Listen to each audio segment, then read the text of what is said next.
first dan, second dan, third dan, then you should still be able to sharpen your seme, tame, and to some extent aiki. If you're young and you're able to go and spend a year there, I think there's a lot worse things you could do, both for your kendo and for your general life experience. In general, as a general rule, you should try to keep your eyes on your opponent all the time in the keiko shiai grading. Alright? You should try to keep your eyes on your opponent. Hi folks, it's Andy. I hope you're having a fantastic day. Welcome to this week's Kendo Rant. I know it's been a little while since we had a show. It's been a minute. I know I've been super busy over the last few weeks. As you saw in the last couple of episodes, probably, I've been in Japan. We've got some really exciting projects with KendoStar that we're working on sort of over in Japan at the moment. So I had to be over there for that. I'm back now for a little bit. But the show will be back on schedule from next week. We'll be bringing, I know a few of you have sent in some videos for feedback as well. Those videos will be coming back from next week. Also, so apologies first of all for the disruption in broadcasting. But things should get back to normal. Now, we've got plenty of questions. We're going to jump to them in just a minute. Before we do, don't forget to like, share, subscribe. You know the YouTube magic. Help us reach a Kendo population of 372.65 quadrillion people in the next 15 nanoseconds just by doing those things. Leave a comment down below if you're watching us on YouTube. Leave a comment using the word Kendo. What a fantastic Kendo video. This is a great Kendo video. Stuff like that. I'll try and bring back the live streaming as well. I know a couple of weeks ago, I did a couple of shows where I was live streaming on Instagram at the same time. I'll probably give that another go in the coming weeks. Also, it takes a little bit of extra preparation. So I've been a bit sort of jammed for time, so I've not been able to do it. But I will try and sort that out in the coming weeks so that we can do it again. If you like the show, if you like the videos that we put out there, shop at KendoStar.com to support the channel. It's the best Kendo equipment website in the history, future, and modern, current, present. It's the best Kendo shop ever, all right? Of course I'd say that now because I own the place, right? But everyone agrees with me, all right? KendoStar is the best shop there. Right, okay, let's get to the questions, okay? Enough gilding the lily. Is that the word? I think so. Got that from a movie, so I'm not sure. Right. Currently, I have the chance to train 3 to 4 times a week, but the Kendoka I train with are way below my current level. Usually, I had no problem with that. I always take the chance to improve basics, especially footwork of the left foot, making my steps smaller and more stable. Train tension and breathing, tons of kirikaeshi and so on, all fine. But I'm brutally missing the chance of training on aiki and tame because I have no training partner that's able to ramp up and keep tension in jigeko. I'm going to welcome to Andy's Japanese classes. It's not a K, it's a G. It's a J. All right, there's no soft G in Japanese. Just there you go. Right. Even while all senses I know and I ask all and tell me to concentrate on footwork of left foot and kihon for 10 years and you'll be more than fine, I have the feeling that I lack a big part of my current journey to work on. My newborn daughter is limiting my road trips. Congratulations. I usually do to meet other dojos and seminars the next time. So my question is, how can I improve training the key connection with people that are not really aware of this concept and its importance yet? Should I just go on improving footwork and come for a while until I can join seminars again? In addition to making more accurate, luckily you did not post the show yet. Yeah, I saw one of your old rants, and in about 30 minutes you described some kind of exactly the situation I'm in. I'm aware of being in a good position to train seme and tame. I guess it's more about the feeling of having a big hole in my training and missing something by progressing further. I have the feeling it's more of a topic of the key mindset than the me action. Yeah, okay. So my question is, how is it possible to train also the key part of my kendo without having adequate opponents to withstand to? This seems to be a very tough part in one's own kendo, and I'm thankful for hints to overcome work on that. Cheers, and shop at KendoStar.com. Thank you very much. Okay, so it is difficult. all right? And in the previous episode that you point to, I do talk about how that was somebody who was at a certain level, and they said, I think they were at 5th Dan, and lots of their sort of dojo mates are like 2nd Dan, 3rd Dan. Now that in that situation, if you're talking about practicing people who are like 1st Dan, 2nd Dan, 3rd Dan, then you should still be able to sharpen your semi, tame, and to some extent aiki with them. Now, it's not necessarily aiki because they might not be willingly participating in it, you know, or when I say willingly, like knowingly participating in aiki. So it becomes a little bit more difficult then, because you have to kind of try to influence them in a sort of way without them necessarily knowingly participating in what's going on, and that is a little bit difficult. All right, it's difficult. It is difficult. There's no easy answer. I struggle with it as well. All right, now especially if you're especially if you're talking about people in the dojo that are lower level than that as well. Like, of course, they've got no understanding of that because they're still, still grasping the very basics of kendo. So it does become difficult. There's no two ways about it. All right. And I think the best, the only real way you're going to be able to get around this, or the best thing you're going to be able to do about this, is essentially do your best with the situation you've got. Use the situation to practice your kihon and your footwork. Try to still see if you can influence the decisions that they make without them necessarily realizing, because that will be very, very useful as well, like when I'm talking about in Jigeiko, of course. So see if you can get them to hit men when you want them to, and even at the beginning, especially if they're quite a lot lower, you can let them hit you, but the point is to get them to hit when you want them to hit, and you can try to get them to understand that that's the timing to hit, and then just keep sharpening on that. And then obviously, you've got a newborn child, so you can't travel as much at the moment. But I think, you might just have to kind of, hold your breath a little bit on that until you're in a position again where you can travel a little bit more and get to practice with people who are on a similar sort of rank or level than you, and even higher level senseis as well, is obviously going to help you a lot. So that's the only thing I can say, really. There's no easy fix to this. There's no easy fix to it. You just have to deal with this, play the hand you dealt, really. But try not to get frustrated with it.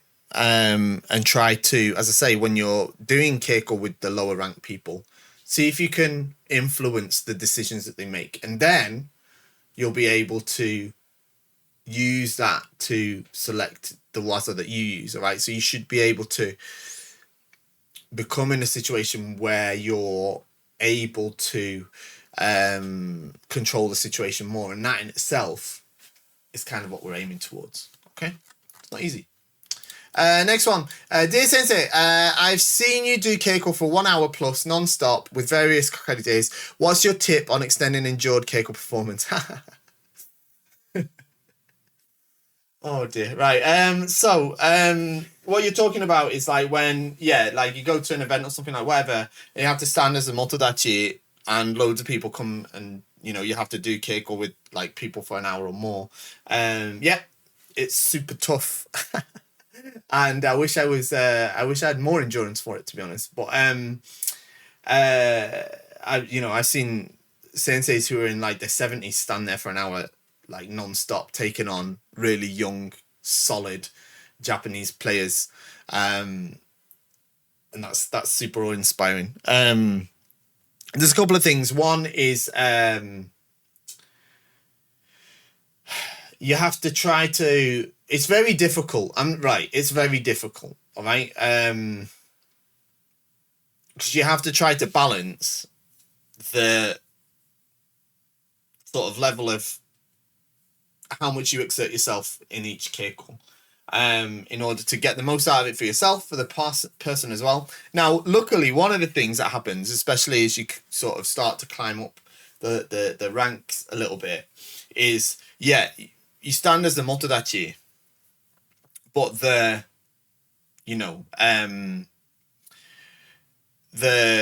the people that come to queue to you, lots of people come, and they're all different ranks, different levels, different points of experience. So it's important, I think, not to like, okay, so this, let's, for example, say the first person is maybe, let's say, fourth or fifth dan, and they're maybe a national team player, let's say. Of course, that's going to be quite a challenging, physically challenging and high concentration keiko.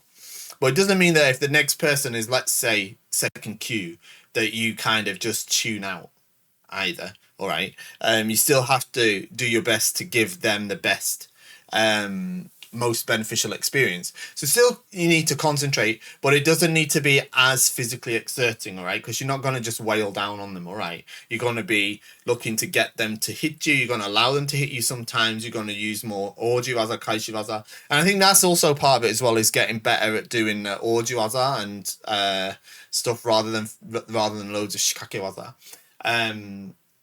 Even with higher level people as well. But it takes its toll, it takes its toll. I was just in, whilst I was practicing in Japan this time, one of the kids at my daughter's school where I was practicing there,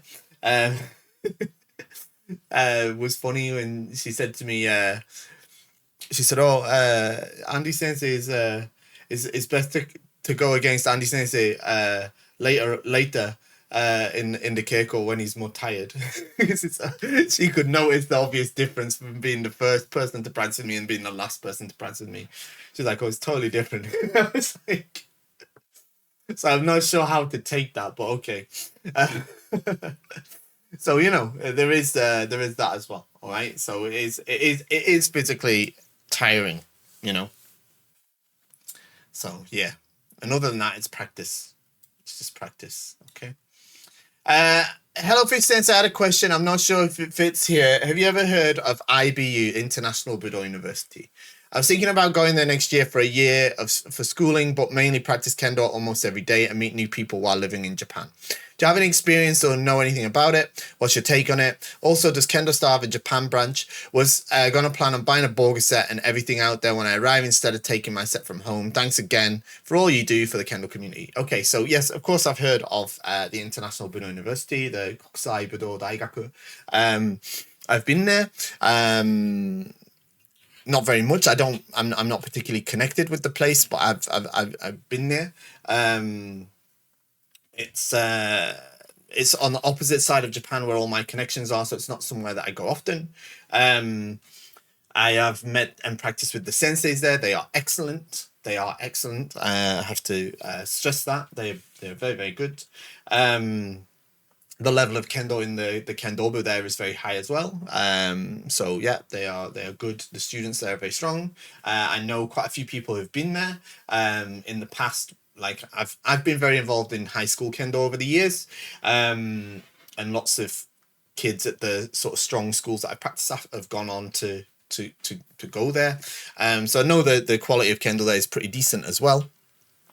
And I know about the 1 year program that they do, the Becca program, I think it's called. And I think it's a great program in principle. I don't know anything about it. I've never been on it, and I know a few people that have been on it, though I haven't had in-depth conversations with them about it. I have read online sort of mixed experiences from people. I think some people have struggled to fit in on it, is what I've read online. But I think, I think that's a language barrier thing, and there's a cultural barrier thing as well. Most of the kids I've met there, or they've all seemed to have been like perfectly fine kids. It's a great environment to do kendo in, I expect. I will say, as I say, I've been there. It's in the middle of nowhere. It's a proper countryside place, but it's not that hard to travel around. I think you can get to Tokyo in maybe 2 hours on train, something like that. But I don't know how often the trains are, so probably count that as 3 hours. But there's not a lot of stuff in the place that it's at. It's in a place called Katsura in Chiba, right on the east coast. I think it's quite popular for like surfing and stuff like that as well, though. So there's like there's stuff you can do there, I guess.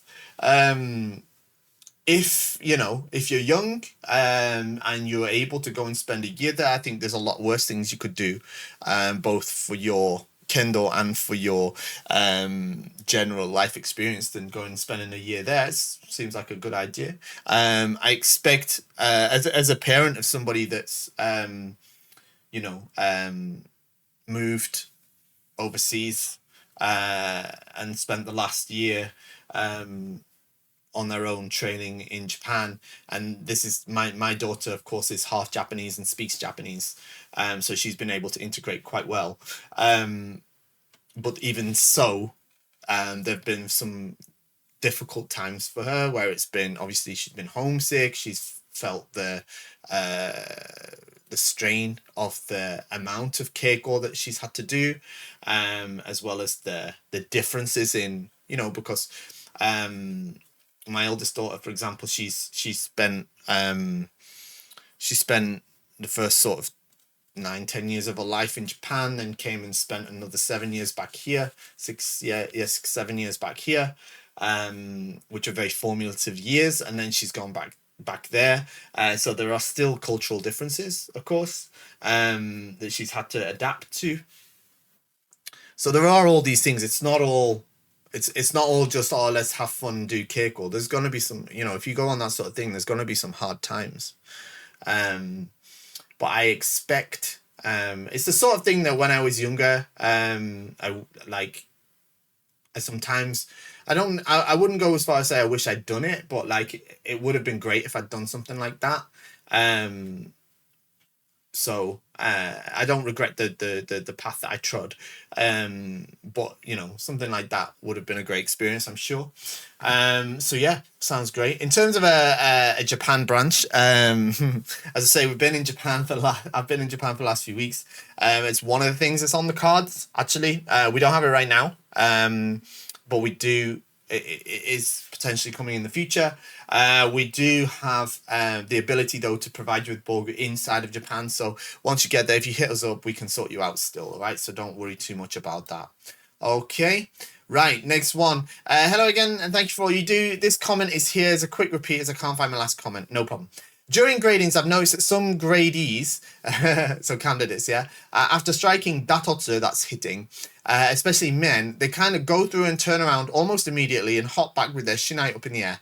And I've seen them pass, but I was told specifically not to do that. So which is it? Your insight is, as always, super appreciated. Okay, so this is a key contention of mine when it comes to grading. All right. In Kihon and Uchikomi and stuff like that, we hit men and then we run forward and past our opponent, man, like this, and then we turn around after we've passed them like 3 or 4 steps, turn around, kamae. Okay, great. Okay, well, that's Kihon. In general, as a general rule, you should try to keep your eyes on your opponent all the time in the keiko shiai grading. All right. You should try to keep your eyes on your opponent. So it's not good Zanshin to hit and then run away with them behind you. Now, sometimes it happens through the momentum of your strike, yeah, and especially as we repeatedly drill ourselves to hit that way. So that happens. But even if it does, you should hit, go, maybe 1 or 2 steps, and then turn around. Keep your intention towards them, all right? But realistically, what happens more often is, bang, this way. Of course, the shinai comes up. It comes up after hitting. Now, it shouldn't be too far back, but up this way. You come forward. You hit into the opponent because they're not going to step out of the way from you. You turn as you come close to them. As you pass them, you turn, keep your eyes on them, go backwards, and then retain kamae. All right. Let me see if I can find you a good example, so that we can we can talk about this in real terms. Okay, so I found a grading video. I found this just by searching Kendo Hachidan Shinsa in YouTube, and this came up. This is a Hachidan Shinsa from Heisei 28, which is probably like 10 years ago, something like that. I can't remember off the top of my head. 2016 maybe, don't know. Anyway, the sensei who is number A is successful in the exam. Both of these candidates, of course, though, got through the first round. This is the second round of the exam, so they're obviously like doing things right. Okay, they're doing things right. Okay, so one of my sort of philosophies on Kendo is look at the people who are doing things successfully, and if they're doing it in a certain way, if you sort of like got a question about should I do it this way or that way, look at how the people that are doing it successfully do it. All right, so the sensei facing the screen,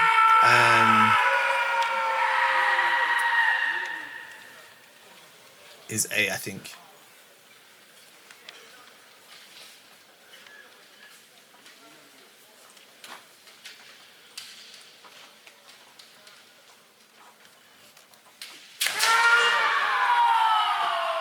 Let's see. Come on, let's have a hit. Obviously, Zanshin says a lot of similar. Okay, so here we go. Though we got a good example straight away. Okay, so this is how the strike, bam, straight like this. Okay, so they both make a strike. All right, this sensei is a successful one this time. All right, they both make the strike. All right, both make the strike. Then after hitting, keep the eyes and intention towards the opponent. Okay, so this is what it should look like after you strike men. All right, put in a simple way. All right, I think we're going to get another one as well. There's lots of semi, of course, with this being Zanshin Sabo.